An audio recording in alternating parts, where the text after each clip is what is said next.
Okay, here we are. This is Jay Brown Yoga Talks podcast. My name is Jay Brown, and I'm hoping that in this moment, you're doing okay. I have to admit, in all the years I've been doing this, attempting to speak to you this week feels challenging in ways that I haven't been faced with before. What the hell am I supposed to say about anything right now? It's amazing how drastically things can change in a week and a half. If you were listening last week, I was feeling awfully cavalier, wasn't I? I'm not living in fear, and I'm carrying on with my tour, and then reports from Italy start rolling in, and that calculus changes real quick, doesn't it? And I had a real calm before the storm. If you were here last week, you might remember I recorded it early in the week because I was leaving. I went on a short trip, and it is such a random thing. You see, in the last 20 years, there's almost no occasions where I have just taken a personal trip, like non-work related. Basically, I got this friend, my soul brother, like my dearest friend on the planet, Noah, and he's turning 50 this year. And in honor of his birthday, he wanted to go to the Briars. Now, if you're somebody from Canada or you are a fan of the sport of curling, you know what the Briars is. But if you're not from Canada and you don't know much about curling, then you have no idea. Like, I didn't know what it was. I knew a little bit. I'd seen curling on TV. It's that one in the Winter Olympics where the guy does that like really balletic lunge and then releases the thing along the ice, and then the guys with the brooms like brush. Maybe you've seen that and you've been like, what the fuck is that? Well, believe me, I got a crash course in curling. Watched 18 hours last weekend. And I have to say, as much as I may have been skeptical, when you really get into it, it's pretty amazing. Actually, there's an incredible amount of nuance. Those players are incredibly talented, and I got into it. And more than anything, we enjoyed a true sense of like humanity and friendship. Not just between the two of us, but we sat next to like this couple, these mega fans who wore these incredible knitted costumes, a different one each day. They were like these Uber fans, and they were just wonderful to talk to. And then we went to this place for breakfast. Every day we were there. This place called the Toast and Jam. And if you're from Kingston, I'm betting you know the Toast and Jam. And if you ever end up in Kingston, you absolutely have to go there. The Toast and Jam is perhaps the best breakfast place you will ever go to. It is everything that you would ever want from breakfast. Not just the food, but the people. Me and Noah, we went there 3 days in a row, and on that first 2 days, the wait staff were just so lovely, and they chatted it up with us, and I think they thought it was wild that we were like these Americans there, and it was really great. And then on that third day, the manager came up and said, "We've so enjoyed having you here. Your breakfast is on us today." And they didn't need to do that. But you could tell on a genuine level, they just really appreciated that we had come to visit their town and we had spent money at that establishment, and they just wanted us to feel good about their town. And you know what? They succeeded. Kudos to you, Kingston, Ontario, and the very fine people at Toast and Jam for really like filling my heart. I really like got emotional about it. It was such a true act of just kindness. And the time I spent with Noah, he's one of those people who you don't have to see for years and years, and then you see him and it's like no time passes. Well, that's really rare, and I have that with him. And that time really, it felt calm in a very deep way. And then I got home, and man, did that change quick. The news started rolling in, and it just seems to have escalated, and it's just so hard to know, to feel like you're getting accurate information, honestly. Either it's totally overblown and it's a conspiracy and all the CEOs are stepping down and really it's like this move to get us to automation or something, or it's a total catastrophe just about to happen, If what's happened in Italy scales and happens here, it's really going to be bad from all accounts. And, maybe that's people just being like cautious, but who knows? Who knows? Nobody knows right now. My kids, they're out of school for 2 weeks now. I'm betting it's going to be longer than 2 weeks, depending if this breaks out. Right now, it's like, is this going to happen the way they say it's going to happen? Or is it happening and we don't know? Who knows? I'm out there, my wife's, asking me, can the girls have play dates? I have no idea.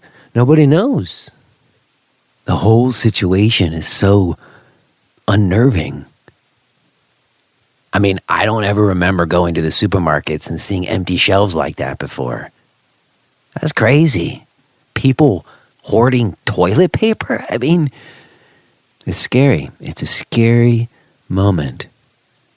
And again, I'm not trying to fill us with panic, I'm doing my best to just sort of keep my wits about me internally, because in this moment I'm fine, my family's fine, and even the people around me, it hasn't hit where I am, but they're saying it's likely to. And while I still really believe what I said last week, and I'm not gonna live by fear, I'm fucking scared. It's a scary moment, man. And I'm just hoping. I'm hoping it's a hoax. I'm hoping it's wrong. I'm hoping we don't see massive amounts of people getting sick and dying, I hope. But I also feel it would be foolhardy to naysay what scientists are saying and to be so arrogant as to think, we're all going to be fine, when you have no idea, because we have no idea. Nobody has any idea. Even the scientists are making educated guesses. So I don't know how all of you are handling stuff. I know it's just rocking everybody's world. All the yoga centers are trying to figure out what to do, limit class sizes, and frantically trying to get onto online live streaming classes. And that does feel bizarre, like the Tonight Show without a studio audience. I mean, I understand the impulse to cancel some things. I did go ahead and postpone my events in March and in April.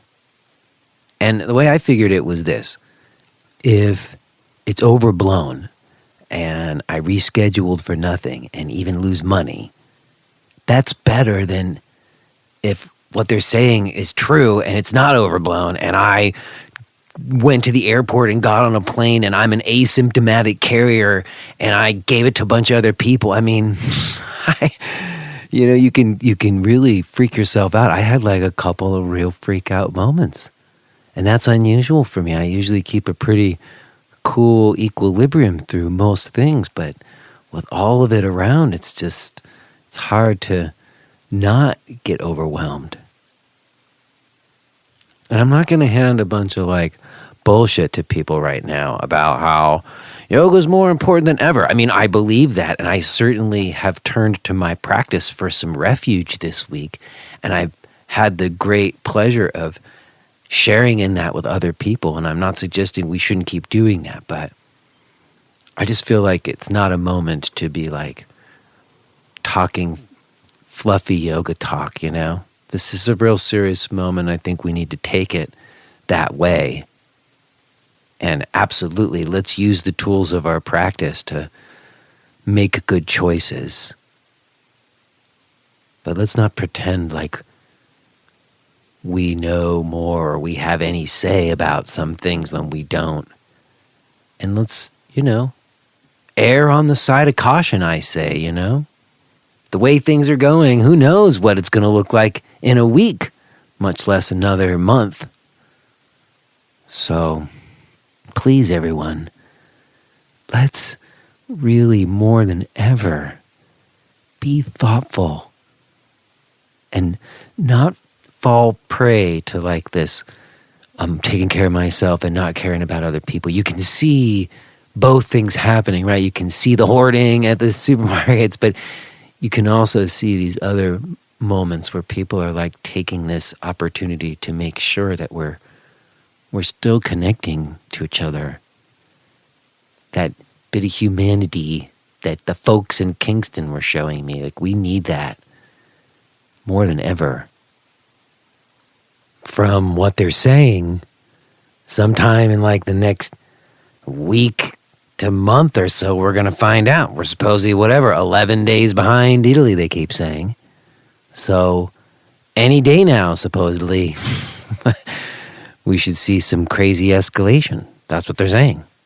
Or maybe not. Hopefully not. We're going to find out, I guess. One way or another. And let me just take a moment to say to any of you who might be listening from Italy or any of these other countries that are already in the midst and facing some really horrible situations from what I can tell, my heart is going out to you. Please take care and hang in there. And I'm just wishing you well. I do hope that as things continue to unfold, we will find ways to come together. It's our only hope to get through. I'm also really just feeling like I want to keep trying to do the things that are meaningful to me, that I don't want to feel completely paralyzed. I just want to keep carrying on and finding the activities and doing the things that continue to help me feel like I'm working on the things I want to work on. One of which is this show. And I have a wonderful conversation for us to put our minds on for a time today with Kaya Mindlin. And Kaya was referred to me by a listener of the show because she does not shy away from speaking candidly about difficult topics. And anybody who's a regular listener knows how much I value that in someone. And the reputation that preceded her was certainly lived up to. We attempted to tackle some difficult things, and Kaya gives us a strong viewpoint about Parampara and about authentic yoga. And I certainly think it will give our brains plenty to chew on today. I'm very excited for you to hear it.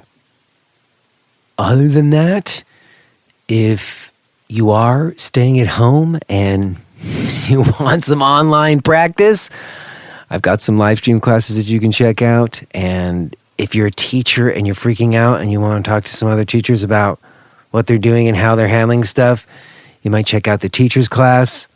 You can find that stuff and more at jbrownyoga.com. Okay, I think that's it. I will touch base with you on the other side. But let's go ahead now. Let's listen to this conversation that I had with Kaya Mindlin.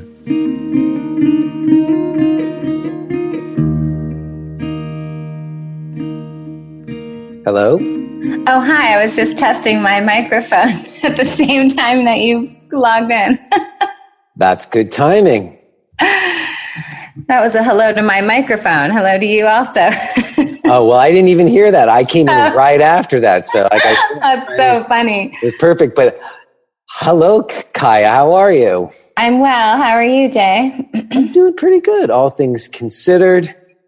I'm just making a little check here to make sure everything's okay on my side. And yeah, everything looks good here. Are you all settled in? You need to get anything, any water or anything? You're all set? I've got my tea and my water. I'm set. You can hear me okay? I can hear you just fine. Sounds great. Okay, great. Cool. Well, thanks for your time. I really appreciate that. We don't know each other at all. I just reached out to you with an email and you agreed to talk to me, and I'm appreciative of that. Yeah, happy to. Well, as I mentioned to you in that email, someone who listens to this show reached out to me and said that they thought you were someone I should talk to. And when I finally did get around to taking a look at your website, I think I know why.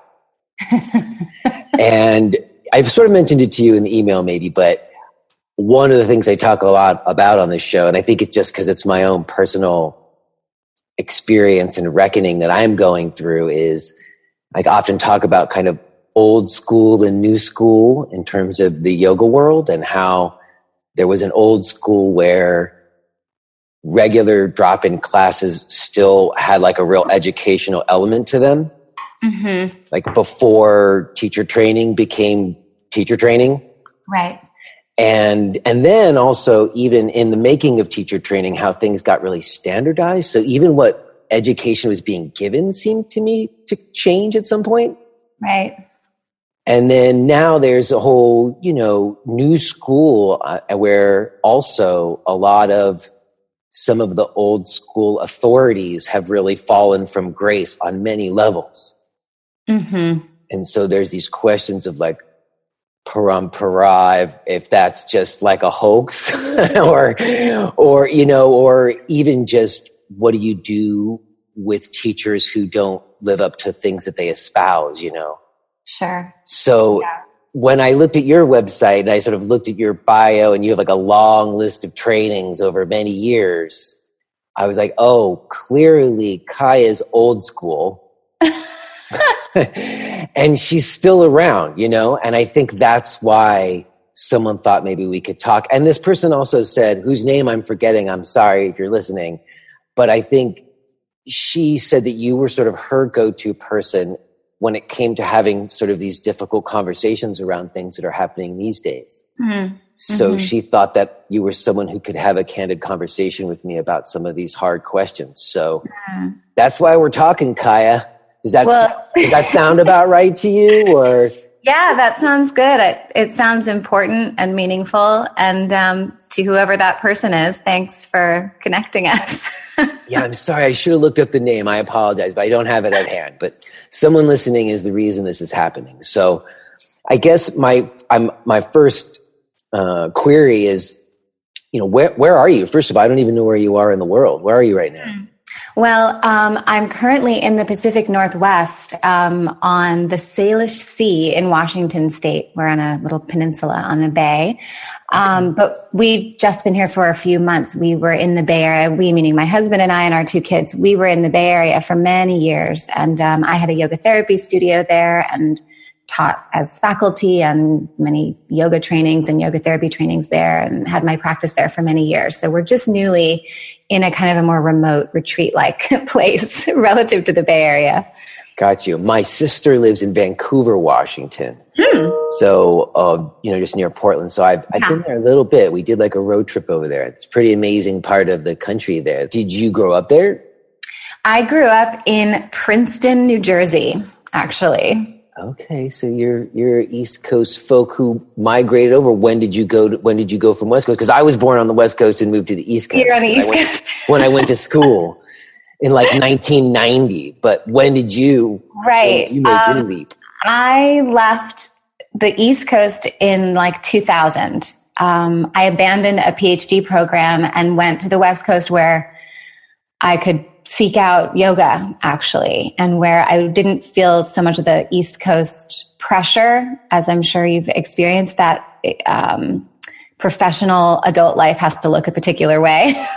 So I got far away from that kind of stuffy East Coast experience that I had had, and to California, where at the time there was a lot more yoga happening.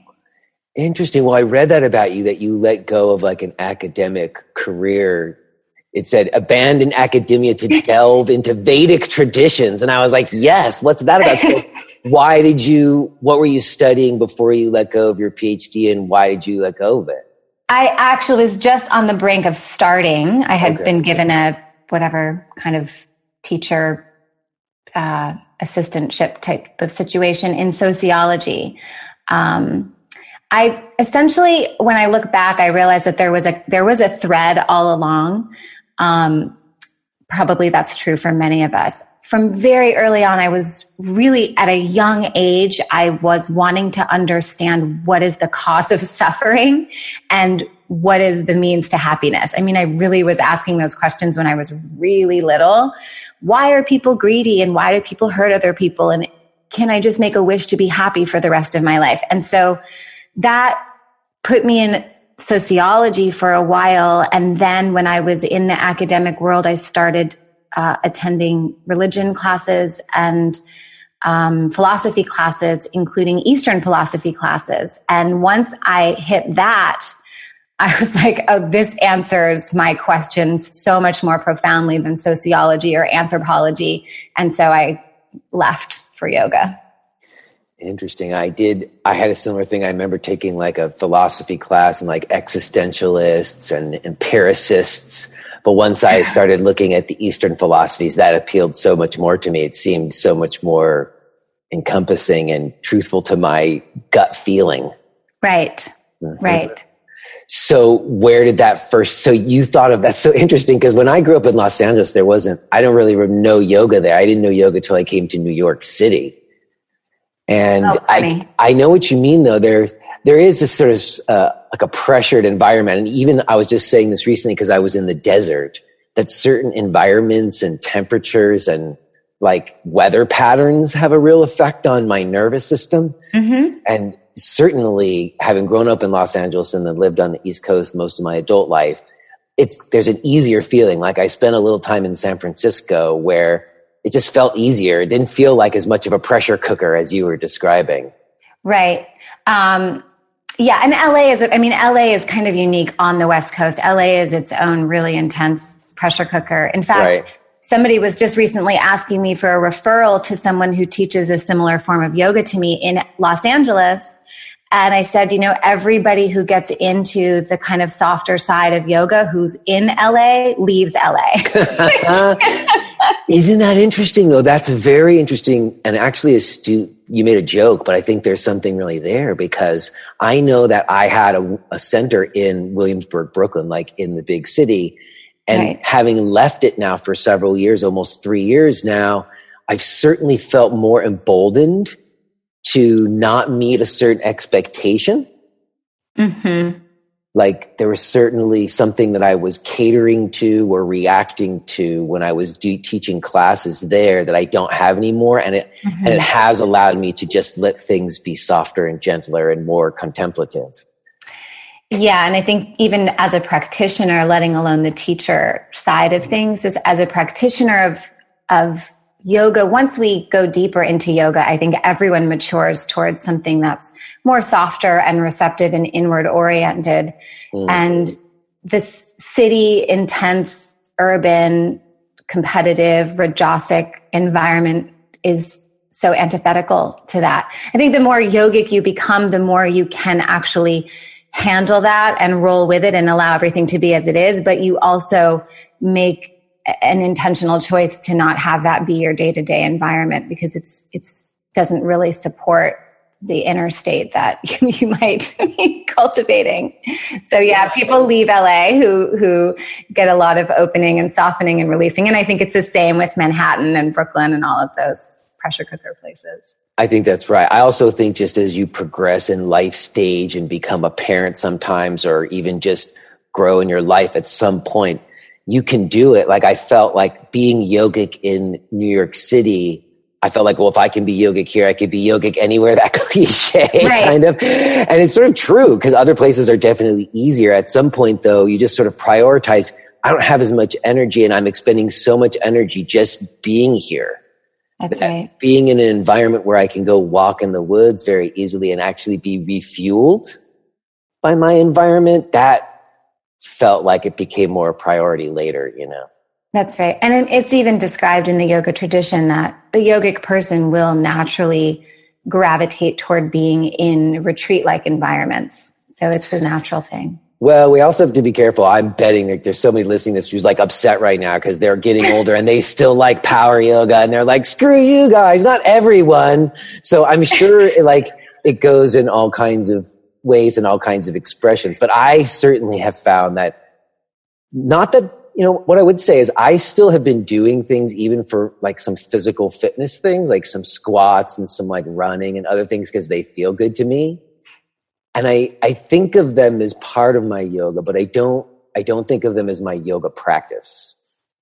Like I'm making a distinction between what I use asana pranayama meditation for and those things. And I think that's where people get a little bit, where it gets gray area for folks when we're saying, oh, it gets naturally softer. We're suggesting that asana pranayama has a kind of purpose to it that's not about fitness so much, I'm assuming. Yeah, depending on how you're defining yoga, which we could definitely get into, because I think that's a point of confusion for a lot of people. I mean, it's one of the points of confusion in yoga land. I think what constitutes yoga, right? Okay, well, what do you think constitutes yoga? So I don't base it on my opinion, and this is the value of Parampara, right? Okay. I don't come to it with what's my opinion of yoga. I say, well, what is yoga's definition? How does yoga define itself based on texts, teachings, and what has been described as yoga's own definition for, you know, time immemorium, which is that rests upon parampara, upon lineage. So yoga is defined, I'm sure, as you know, in a few texts and has been defined by teachers forever as essentially the means to self-discovery. Anything that is a means to self-discovery done in a conscious way constitutes yoga. Well, I would say I've talked to a bunch of different people, even I just talked to some other scholars that get a lot of different definitions for what yoga is. And not all of them think it's a self-discovery. Some people think it's samadhi. Some people think it's some kind of stilling of the mind or directing of the mind. But I like what you're saying, means of self-discovery. Does that come from a particular lineage or parampara to you when you assert that it's a means of self-discovery? I like that very much. That is my experience. So this is how my teacher, my primary guru, Swami Dayananda, would describe yoga or define yoga. He would say yoga is the means. And the means to what? The means to that most precious ultimate purpose of your life, which is self-recognition, or what he would sometimes call the discovery of the self of the self. And that means the discovery of your own innate wholeness, the discovery of that absolute presence that is the very ground of your being and the ground of beingness itself. But again, it's not an opinion. If we look at, let's take two primary texts. Okay. And see what they say. So all of your listeners surely have some idea of Yoga Sutras. Yes. Attributed to Patanjali. And so Yoga Sutras says, as you know, Atha Yoga Anushasanam, at the beginning, right? So that, first of all, we could talk about that in a minute, but that references Parampara right there at the beginning. And then he defines yoga right after that. Right in the beginning of the sutras, he defines yoga. Yogash chitta vritti nirodha tada drashtu swarupeya vastanam. So the first one, the second sutra, Yogash chitta vritti nirodha, is usually translated something like yoga is the stilling of the activity of the mind. My teacher would translate it as yoga is the resolution of the mind's sort of problematic thinking.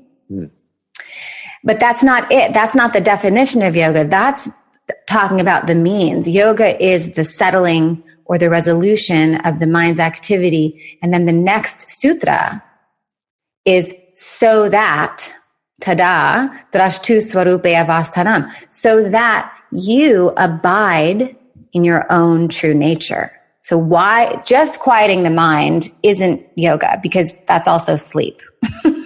Right? So why settle the mind? Why clear the mind of its problematic thinking and its distortions is for the sake of self-discovery, for the sake of abiding in the self of the self. That's Patanjali.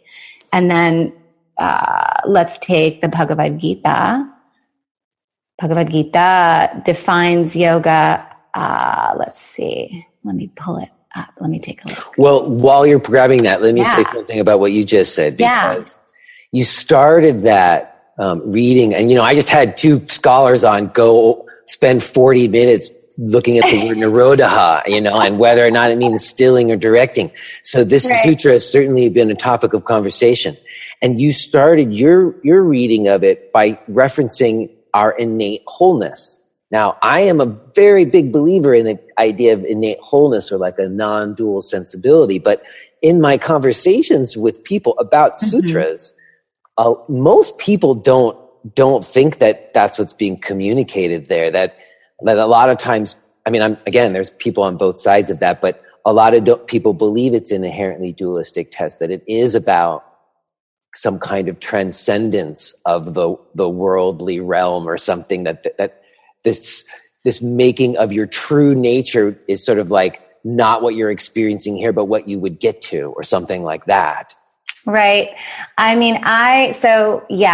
There's the Sankhyan perspective, and then I'm looking at what is often described as a Sankhya text, Patanjali, with a Vedantic perspective and a Tantric perspective, which talks about Purna, you are that which is whole. So we say you're going to abide in your own being.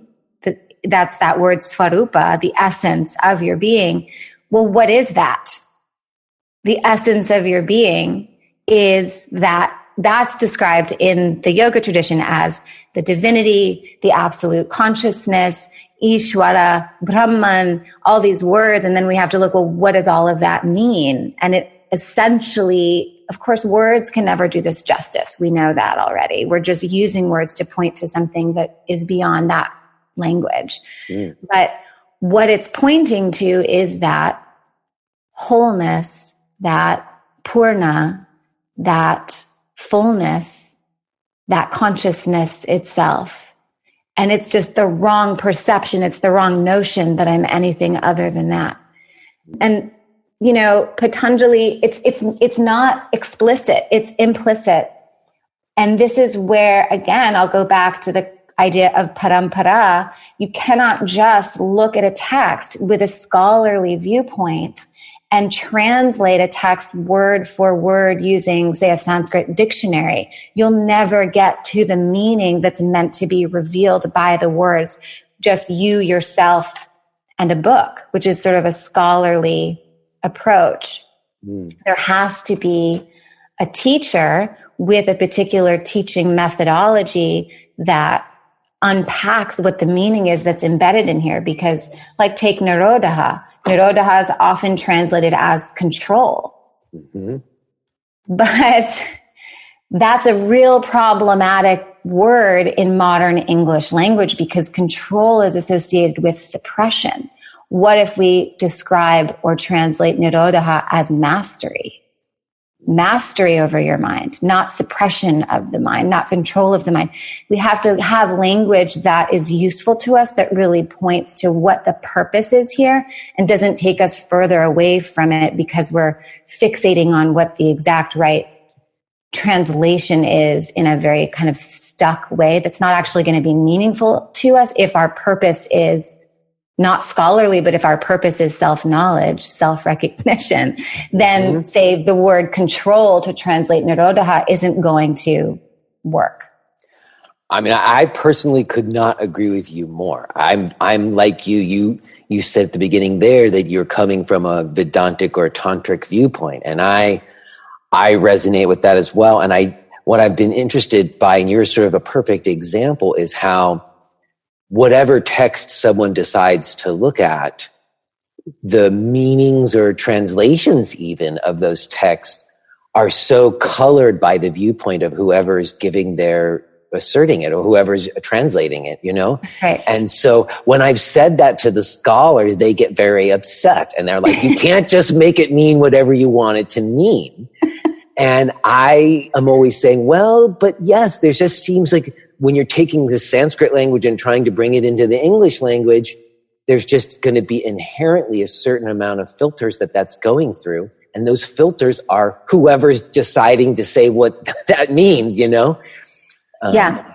That's why we use the teaching tradition, lineage, parampara, because it helps us spot the difference between a translation that's driven by confusion or distortion or agenda or sometimes there's agenda is the problem with the translation, and sometimes it's just a misguided perception of what the meaning is because a scholarly translation could take us away from the real essential meaning of a text as much as an agenda-driven translation can. Not intentionally, but in the name of objectivity, we can lose, in the name of scholarly objectivity, we could lose the real meaning and purpose and fixate on the wrong thing. But I just want to say that objectivity, scholars don't own objectivity. Objectivity itself is really the purpose of the yoga tradition and its practices as well, is to make you an objective person. And so with Parampara, how we have one of the ways you can have objectivity when you're looking at a text is if you hear a teacher say something and they're the only ones saying it, then we have to look at that. Okay, this might be agenda driven. This might be based on that individual person's their own inner conditioning of the mind.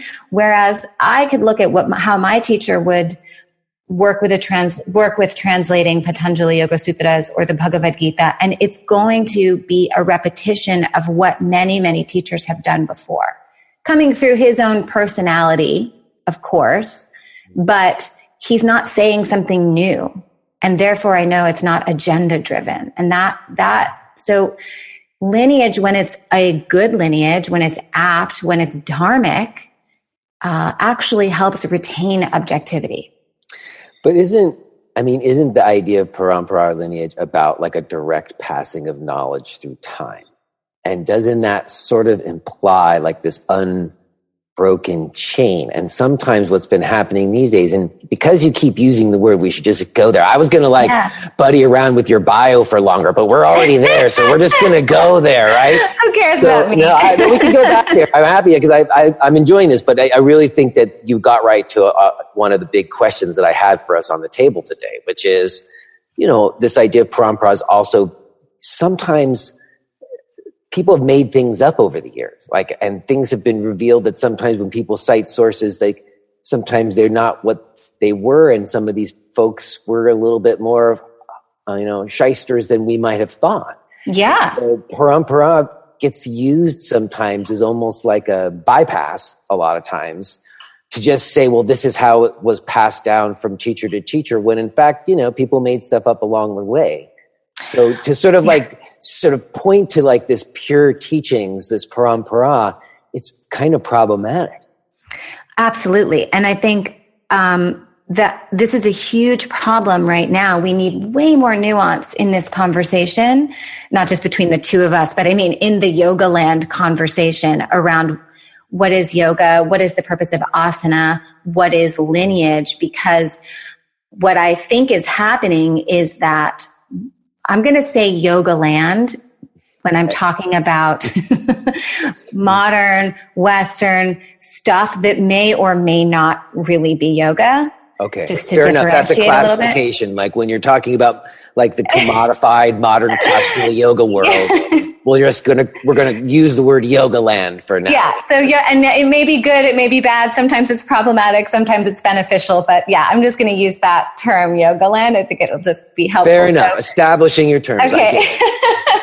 So I think that for a few decades or maybe 2 generations, there has been a confusion about what lineage is.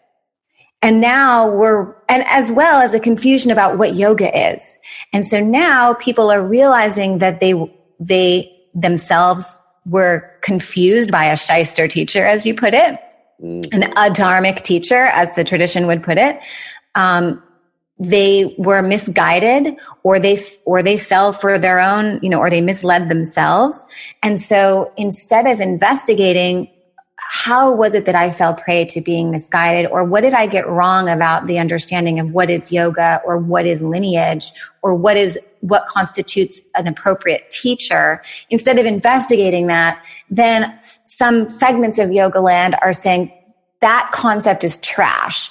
It's old, it's outdated, we've grown out of it, and we're going to evolve it. And that's a big confusion that I think out there, because I don't think that people are saying it's trash, but I think what they're saying is, like, these are hierarchies of power structures that have led to institutional abuse. Yes. And so in addressing that, it's not that people, I don't know, I've talked to a lot of people who are trying to have more nuance, myself included. One of my teachers recently was, outed to have big problems and predatory behavior, and trying to sort out like things that I learned from him that continue to serve me, and him as a person. This idea of like separating teacher from teachings.